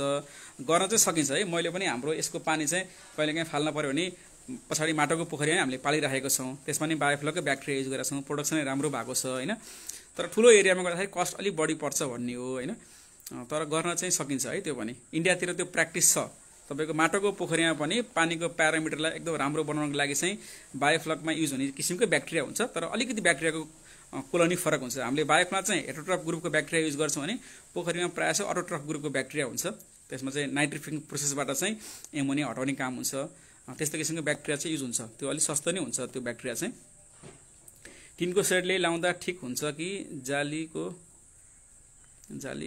यसलाई सनलाइट चाहिन्छ। सनलाइट डाइरेक्ट चाहिँदैन, अँध्यारो चाहिँ नपार्न हुन्छ हैन। अलिकति उज्यालो भए पुग्छ तपाईलाई, टिन भयो नि केही फरक पर्दैन। कति साथीहरूले कुखुराको खोरमा पनि गर्नु भएको छ। यो 10,000 लिटरको एउटा ट्याङ्क, 10,000 लिटर त होइन, हाम्रो ट्याङ्क चाहिँ लगभग 15,000 लिटरको हो। हामीले चाहिँ लगभग 10,000 पानी राखेका छौँ त्यसमा। त्यसको चाहिँ लगभग तपाईँको सबै पम्पहरू, त्यसमा युज हुने पानीको प्यारामिटर नाप्ने किटहरू, प्रोबायोटिक हैन, स्टोन सबै गर्दाखेरि लगभग 60 देखि 65 हजारमा तयार हुन्छ। 5-7 हजारको तलमाथि पर्न सक्छ। फिसको अहिलेसम्म भएको डिजिज भनेको त्यति धेरै लाग्दैन, पोखरीमा जस्तो डिजिज चाहिँ यसमा लाग्दैन। तर पनि यो क्लाइमेट चेन्ज हुने बेलामा, गर्मीबाट चिसो अथवा चिसोबाट गर्मी हुने बेलामा चाहिँ फङ्गल इन्फेक्सन, यो छालामा चाहिँ अलिक स्पोट क्षेत्र दागहरू देख्ने रोगहरू आउँछ। यो सामान्य ट्रिटमेन्ट गर्न मिल्छ। हामीले चाहिँ अब नर्मल एउटा एन्टिबायोटिक पनि छ, सकेसम्म त्यो युज गर्दैन। होइन भने चाहिँ तपाईँको पानीमा हाल्न मिल्ने एउटा केही झोल आउँछ, रातो झोल भन्छौँ होइन, त्यो चाहिँ हाल्न सक्नुहुन्छ। त्यसले पनि धेरै काम गर्छ। तर यसमा अरूमा जस्तो ठुलो रोग आउँदैन। इन्डिभिजुअल ट्याङ्क हुन्छ, एउटामा लागेको रोग अर्कोमा लाग्ने पनि भएन होइन। त्यस्तो ठुलो चाहिँ डिजास्टरै हुने किसिमको रोग यसमा लाग्दैन खासै। तारबेली भन्दा सिमेन्ट ट्याङ्क भयो अलि लङ लास्टिङ हुन्छ जस्तो लाग्छ। सिमेन्ट ट्याङ्कमा कतिको पोसिबल छ? सिमेन्ट ट्याङ्कमा एकदम पोसिबल चाहिँ छ हैन। तर त्यही हो, सुरुको 2 महिना अलिकति पिएचको भ्यालु चाहिँ बढ्ने भएको हुनाले च्यालेन्जिङ हो। अब अभियसली तपाईँको सिमेन्ट ट्याङ्कको लाइफ स्पान चाहिँ बढी छ। तिरपालको लाइफ स्पान भनेको 5 देखि 7 वर्ष हो। यो घाम पानीमा हैन, सेटभित्र 7 देखि 8 वर्ष जस्तो चल्छ भन्ने छ।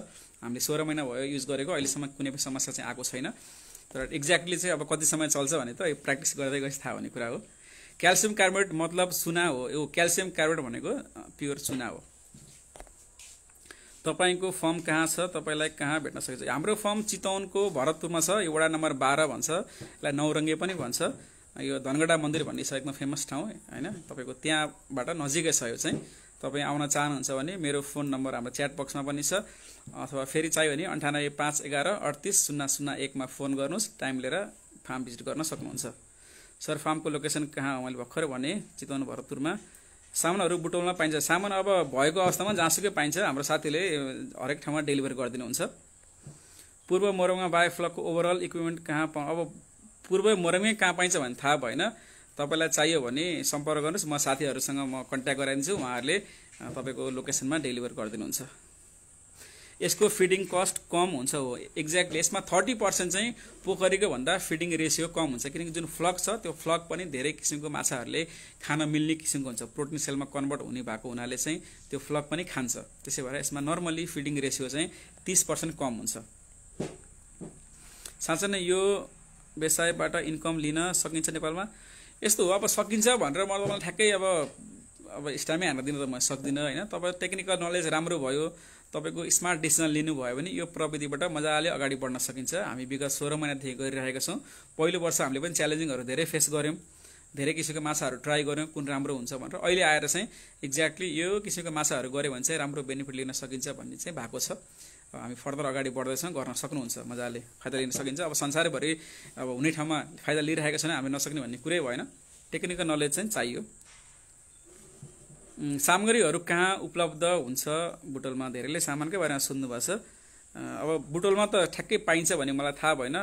चाहियो भने मलाई सम्पर्क गर्नु, म हाम्रो टिमलाई भेटाइदिन्छु अथवा फोन नम्बर दिन्छु। उहाँहरूसँग कन्ट्याक्ट गर्नुभयो भने तपाईँले सामान पनि पाउनुहुन्छ। सर पिएचको लेभल, टिडिएसको लेभल, एमोनिया बढ्यो भने घटाउने बढाउने तरिका भन्नुहोस् भन्छ। अब अलिक टेक्निकल हो, यो क्वेसनको एन्सर चाहिँ अलि लामो हुन्छ। पिएच किन बढ्यो भने तपाईँलाई थाहा हुनु पर्यो पहिला कुरो होइन। पिएचको डाइरेक्ट इम्प्याक्ट केसँग छ भन्ने कुरा बुझ्नु पर्यो। पिएचको टेम्परेचरसँग त्यसको कतिको रोल छ, त्यसको सालिनिटीसँग कतिको रोल छ, अल्कानिटीसँग कतिको रोल छ, त्यो जान्नुपर्ने हुन्छ होइन। तर पनि नर्मल पिएच बढ्यो भने तपाईँको मोलासिस हालिदिनुहोस्, मोलासिसले केही मात्रामा घटाउँछ। टिडिएसको लेभल चाहिँ खासै मतलब त्यति धेरै मतलब हुँदैन। टिडिएस भनेको तपाईँको नुनहरू हामीले हाल्छौँ, त्यसले टिडिएस मेन्टेन गर्छ। माछाहरूलाई अलिकति यो डिजिजलाई पनि कन्ट्रोल गर्छ। तपाईँको लगभग 12-1300 जस्तो टिडिएस मेन्टेन गर्नुभयो भने पनि हुन्छ। एमोनिया बढ्यो भने किन एमोनिया बढ्यो थाहा पाउनु पर्यो। नर्मली एमोनिया बढ्ने रिजन भनेको तपाईँको बायोफ्लकमा ब्याक्टेरियाको काउन्ट कम भयो भने एमोनिया बढ्छ।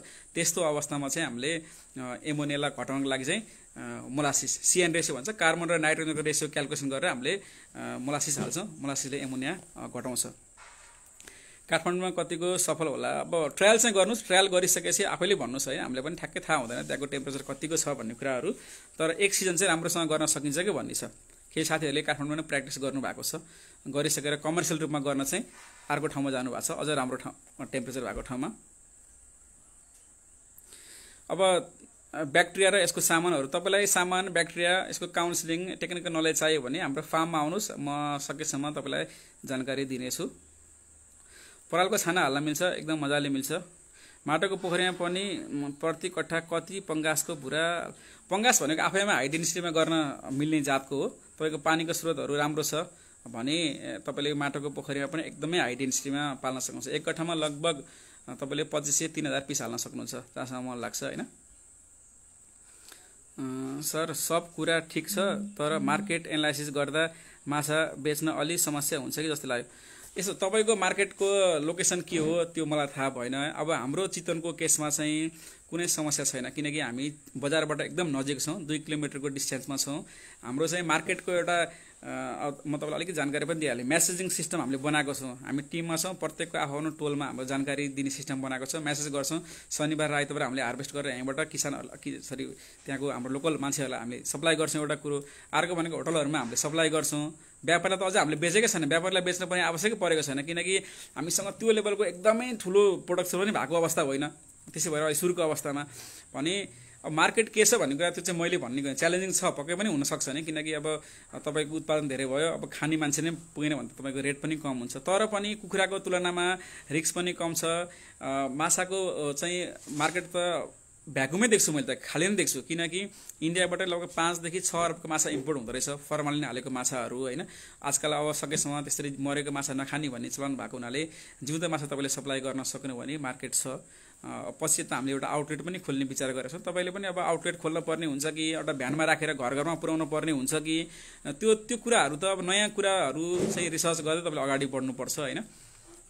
एनालाइसिस त गर्नुहोस् तपाईँले, हामीले चाहिँ आफ्नो पार्टबाट चाहिँ गरेर नै सुरु गरेको छौँ। ब्याक्टेरियाले चाहिँ वेस्ट जुन प्रोडक्ट छ, वेस्ट म्याटेरियललाई चाहिँ फ्लकमा के अरे प्रोटिन सेलमा कन्भर्ट गरिदिन्छ, त्यो सेल चाहिँ कन्ज्युम गर्न मिल्छ माछाले, जसले गर्दा चाहिँ तपाईँको जुन फिडको रेसियो छ त्यो चाहिँ कम हुन्छ। काठमाडौँमा गर्न सकिन्छ, एक सिजन गर्न सकिन्छ कि भन्ने छ। अब प्रोडक्टिभिटी कति छ भन्नुभयो, यो चाहिँ 10,000 लिटरको ट्याङ्कमा लगभग अहिलेको अवस्थामा चाहिँ 350 देखि 400 केजी प्रोडक्सन गर्न सकिन्छ। यो पंगासेसको माछा पाल्दाखेरि चाहिँ 6 महिनाको अन्तरालमा। साइज चाहिँ 500 ग्रामको हुन्छ एउटा एभरेज साइज चाहिँ। तालिम पाउन सकिन्छ भन्नुभएको छ। पहिला फार्ममा आउनुहोस्, हामी बुझाइदिन्छौँ। तपाईँलाई आवश्यक पर्यो भने बल्ल हामी तालिम दिन्छौँ, होइन भने तपाईँले हेरेर पनि सिक्न सक्नुहुन्छ, त्यसलाई कुनै पैसा लाग्दैन। सबै कुराहरू राम्रो छन्। अब हामीले नेपालमा नेपालको हावापानी अनुसारको उत्पादन गर्नको लागि फ्लक पनि नेपालको छ कि बाहिर देशको? एकदमै राम्रो क्वेसन सुमन पुरीजीले गर्नुभयो। हामीले चाहिँ जुन ब्याक्टेरिया युज गर्छौँ हो त्यसले एकदमै ठुलो इम्प्याक्ट भनेको क्लाइमेटसँग गर्छ। आजकल चाहिँ ब्याक्टेरियाहरू अथवा भन्न चिसो मौसममा हुर्किने बिरुवाहरू पनि अलिकति त्यही अनुसारको मोडिफाई गरेर आएको हुन्छ होइन।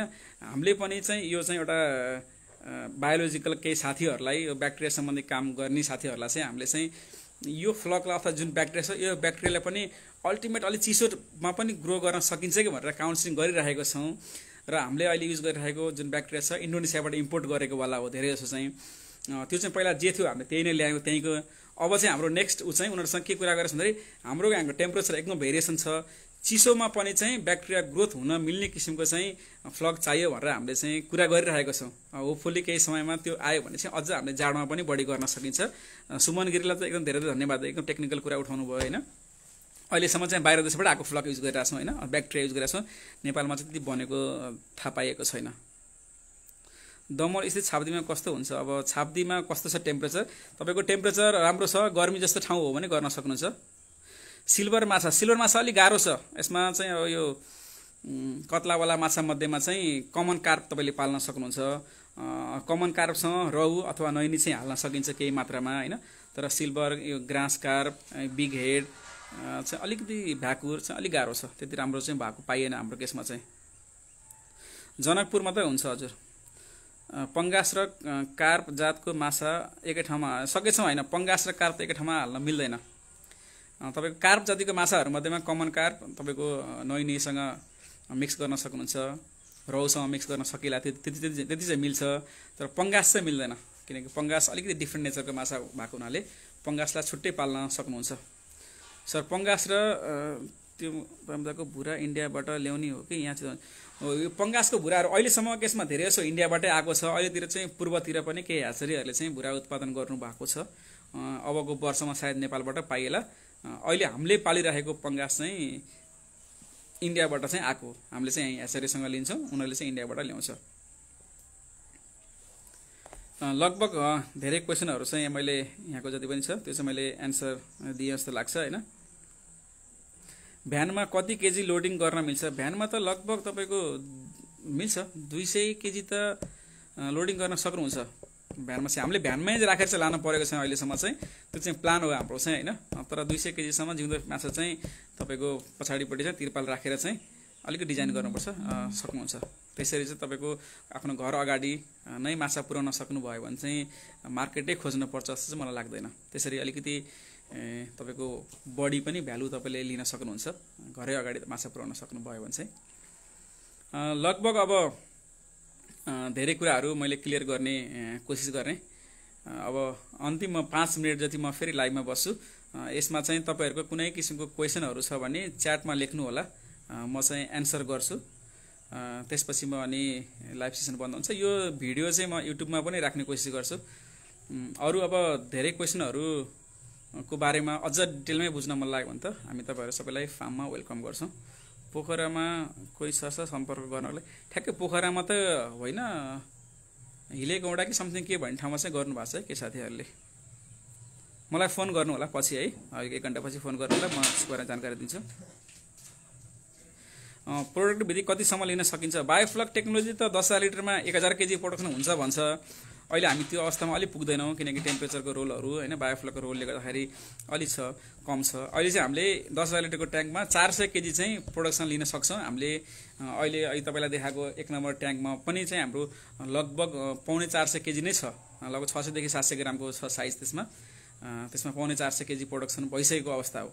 लगभग 20-25 दिनमा त्यो हाम्रो अब हार्भेस्टिङ हुन्छ। त्यो चाहिँ अब त्यति गर्दा पनि तपाईँलाई इनफ राम्रो फाइदा हुन्छ होइन, 400 केजी निकाल्न सक्नुभयो भने पनि। लगभग अब बायोफ्लक सम्बन्धी कुराहरू चाहिँ मैले इन जेनरल त भनि नै हालेँ होइन। अब तपाईँहरूलाई त्यही फर्दर नै एकदमै बुझ्न मन लाग्यो, क्युरियोसिटी जागेको छ भने चाहिँ अझ डिटेलमा बसेरै कुरा गरेर फार्ममै स्ट्रक्चर वाइज कसरी यो डिजाइन भएको छ अरू डिटेलमा, अथवा तपाईँले चाहिँ अलरेडी बायोफ्लक गरिरहनु भएको छ, केही समस्या तपाईँले झेल्नु भएको छ, अझ फर्दर त्यसलाई इम्प्रुभमेन्ट गर्न चाहनुहुन्छ भने चाहिँ फार्ममा आउन सक्नुहुन्छ। फार्ममा भिजिटको कुनै चार्ज पनि लाग्दैन, हामीले काउन्सिलिङको कुनै चार्ज पनि लिँदैनौँ होइन। अब कुनै बेला ट्रेनिङ नै भयो भने चाहिँ ट्रेनिङको चार्ज चाहिँ लाग्छ होइन।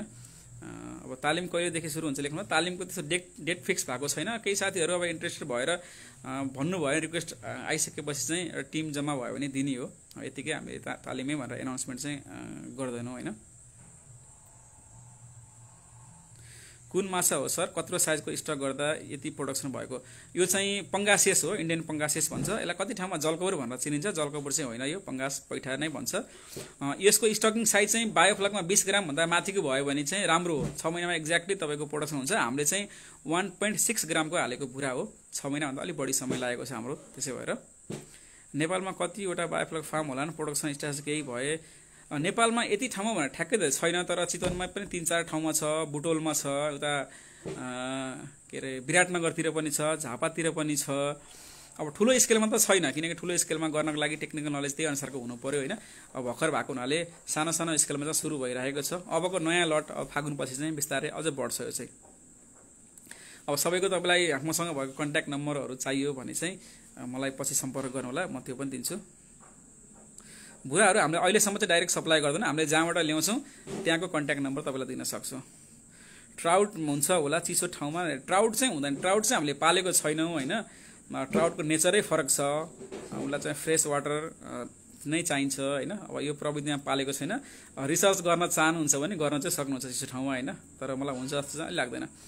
हजुरको फोन नम्बर दिनुहोस्, च्याट बक्समा नै थियो, अलि माथि पुग्यो होला। 9851138001 मेरो फोन नम्बर, कपिल राज रेग्मी। सर भुरा पनि उपलब्ध गरेर बेच्न कतिको? यो एकदम राम्रो। भुरा तपाईँले उत्पादन गरेर बायोफ्लकमा हरेक स्टेजमा फाइदा लिन सक्नुहुन्छ। भुराको एउटा स्टेज पनि छ, भुरालाई पालेर ठुलो बनाउन नै सक्नुहुन्छ होइन, अथवा पोखरीमा पालिसकेको माछालाई बायोफ्लकमा राखेर चाहिँ बिस्तारै पार्सली बेच्न पनि सक्नुहुन्छ। हरेक स्टेजमा यसको तपाईँले बेनिफिट लिन सक्नुहुन्छ। अब बायोफ्लकमै भुरा उत्पादन गर्ने होइन, तपाईँको सानो माटोको पोखरी चाहिन्छ सुरुको लागि चाहिँ, किनकि ठुल्ठुलो माउहरूलाई चाहिँ एउटा सिमेन्टको ट्याङ्की अथवा यसैमा पनि तपाईँले गर्न सक्नुहुन्छ। त्यो टेक्निकल नलेज छ, ह्याचरी सम्बन्धी हो भने चाहिँ तपाईँको भुरा यसमा अन्डाबाट भुरा निकालेर बायोफ्लकमा पालेर अनि भुरा पनि बेच्न सक्नुहुन्छ। तर त्यही हो कि सुरुको भुराको अवस्थामा चाहिँ डाइरेक्ट ब्याक्टेरियासँग चाहिँ हामीले माछा पाल्दैनौँ। 1.5-2 महिनासम्म चाहिँ सादा पानीमै पाल्छौँ अनि 1.5-2 महिना पछि बल्ल हामीले त्यसलाई बायोफ्लकमा लान्छौँ। तपाईँले भुरालाई चाहिँ 5 ग्रामदेखि माथि साइज बनाएर बेच्न पनि सक्नुहुन्छ। हाम्रो टार्गेट पनि छ केही समयपछि त्यो चाहिँ। सर हजुरको मोबाइल नम्बर र ठेगाना मैले धेरैचोटि दिएँ, 9851113801, ठेगाना भरतपुर। अब फार्म चाहिँ हाम्रो भरतपुर 12 मा छ, नौरङ्गे भन्छ यो ठाउँलाई चाहिँ।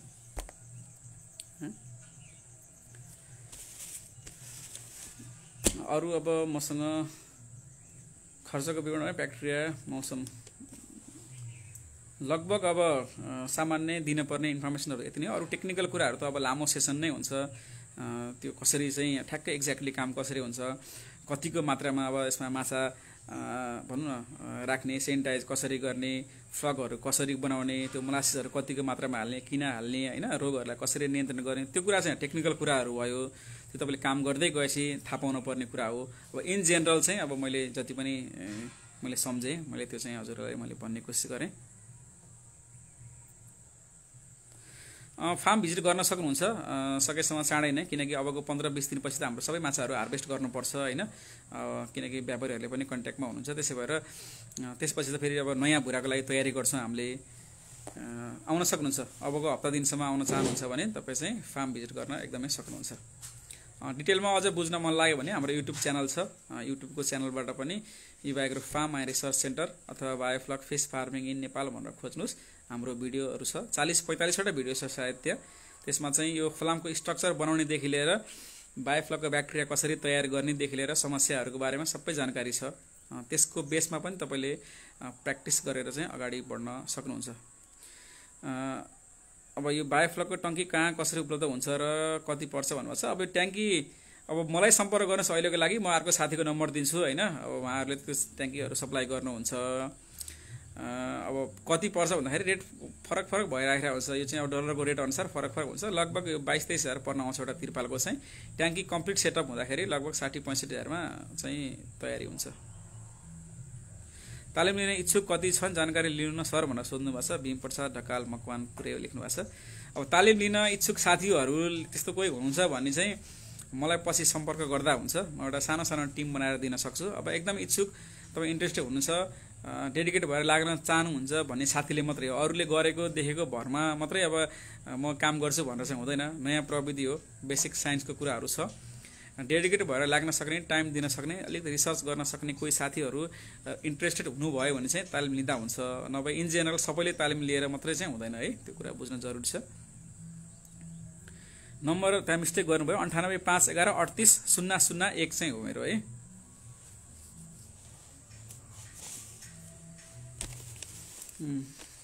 अहिले ल अब म यति नै भन्न चाहेँ। तपाईँहरूले बरु एउटा रिक्वेस्ट चाहिँ मैले फेरि पनि गरिहालेँ, हाम्रो युट्युबको च्यानलमा गएर चाहिँ सब्सक्राइब गर्नुभयो भने अब हामीले फेस गरेको जति पनि समस्याहरूदेखि लिएर जति पनि टेक्निकल नलेजहरू छ हामी भिडियो मार्फत जानकारी गराउँछौँ। हाम्रो युट्युबको च्यानल चाहिँ सब्सक्राइब गर्न चाहिँ बरु नभुल्नु होला। Yuva agro farm and research centre भनेर छ। अब होपफुली तपाईँले मेरो फेस चिनिहाल्नुहुन्छ, मेरो भिडियोहरू पनि छ त्यहाँ, अर्को प्रकाशजीको पनि हुनु छ। एकचोटि त्यहाँ गएर सब्सक्राइब गर्नुभयो भने इन्ट्रेस्टेड साथीहरूलाई चाहिँ सजिलो पनि हुनसक्छ। बायोफ्लकमा प्रोबायोटिक स्पेस किन हाल्छ? बायोफ्लक भनेको पुरै ब्याक्टेरिया नै हो। बायोफ्लक भनेको जुन प्रोबायोटिक छ त्यो भनेको नै एक किसिमको ब्याक्टेरिया हो, फ्लक हो। त्यो फ्लकले नै पानीको प्यारामिटर चाहिँ अप टु डेट राख्ने हो। पानीमा भएको टक्सिकलाई हटाउने, पानीलाई फिल्ट्रेसन गर्ने काम नै बायोफ्लक ब्याक्टेरियाले गर्ने भएको हुनाले चाहिँ सबैभन्दा इसेन्सियल, सबभन्दा पहिलो इम्पोर्टेन्ट कुरा भनेको नै ब्याक्टेरिया हो। त्यो फ्लक त्यहाँ हाल्नुपर्ने हुन्छ। कति केजी पर्छ भन्नुहुन्छ यो चाहिँ बायोफ्लकको काउन्ट अनुसार हुन्छ तपाईको कति मिलियन्समा तपाईको 1 ग्राममा कति मिलियन्समा तपाईको ब्याक्टेरिया छ त्यो अनुसार फरक हुन्छ रेटहरू नर्मली तपाईको अलि महँगो पर्छ यो 1 केजी 1 केजीको लगभग 2000 देखि 3000 को हाराहारी पर्न आउँछ कुनै कुनै 5000 केजी पर्ने खाले पनि छ 1 केजीले तपाईको दुईटा ट्याङ्कलाई 6 महिनासम्मलाई पुग्छ फेरि यो चाहिँ महँगो परे पनि धेरै खर्च हुने कुरा चाहिँ होइन त्यसलाई चाहिँ फर्मेन्टेसन गर्ने कसरी सकेसम्म कमबाट चाहिँ बढी ब्याक्टेरिया तयार गर्ने भन्ने मेकानिजम छ यसलाई हामीले चाहिँ कसरी बुस्ट गर्ने भन्ने तरिकाहरू छ हैन त्यो चाहिँ हामी ट्रेनिङ सेसनमा अथवा फार्ममा आउनु भयो हामीले त्यो सिकाइदिन्छौँ अथवा हाम्रो युट्युबको भिडियोमा पनि छ त्यसबाट त्यो तरिका अपनाउनु भयो भने थोरै ब्याक्टेरियाले चाहिँ तपाईको 6 महिनासम्म मजाले पुग्छ त्यो चाहिँ सर प्र्याक्टिकली सिक्न चाहन्छु अनिश राजवंशी सिक्न चाहनुहुन्छ भने आउनुहोस् फार्ममा आउनुहोस् हेर्नुहोस् हामी देखाइदिन्छौँ अब अहिले हामी जति यत्रो बेला सेसनमा बस्यौँ यसमा कुनै चार्ज लागेन भने फार्ममा पनि आउनु भयो भने चार्ज लाग्दैन तर छुट्टै ट्रेनिङै सेसन भयो भने त डिटेलमा हामीले बुझाउनु पर्ने हुन्छ त्यसको चाहिँ चार्ज लाग्छ तर फार्ममा आएर देखेर सिकेर सोधेर गरेको चाहिँ चार्ज चाहिँ लाग्दैन त्यसको लागि चाहिँ फार्ममा चाहिँ आउन सक्नुहुन्छ सबै साथीलाई फेरि पनि रिक्वेस्ट हाम्रो युट्युबको च्यानल चाहिँ एक्चुअली सब्सक्राइब गर्नु होला त्यो गर्नुभयो भने हाम्रो भिडियोहरू पनि तपाईले सजिलैसँग भेट्न सक्नुहुन्छ अहिले अब धेरै साथीहरूको कति कुराहरू स्किप भएको हुन सक्छ यही कुराहरू म युट्युबको हाम्रो च्यानलमा पनि राख्छु भिडियोहरू त्यसबाट हेर्न सक्नुहुन्छ अहिलेको लागि मैले 9851138000 हो राजन ढकालजीले सोध्नुभएको छ हजुर मेरो नम्बर त्यही हो गर्न सक्नुहुन्छ फोन हैन अबको सेसन इन्ड भएपछि फोन गर्न सक्नुहुन्छ म चाहिँ यो लाइभ सेसनबाट बिदा हुन चाहे है अब अहिले पनि कोभिडको समस्या अझ पनि छ अलिकति आफ्नो स्वास्थ्यको हेल गरेर अब सोशल डिस्टेन्स मेन्टेन गर्दै अब बस्नुपर्ने अवस्था हो फार्म भिजिट गर्न आउन चाहनु भयो भने पनि त्यो सोशल डिस्टेन्स मेन्टेन गरेर हामी देखाउने कोसिस गर्नेछौँ यति भन्दै म चाहिँ बिदा हुन चाहे सबैलाई फेरि पनि एकचोटि नमस्ते गरेर म बिदा हुन चाहे हस् त बाइ बाइ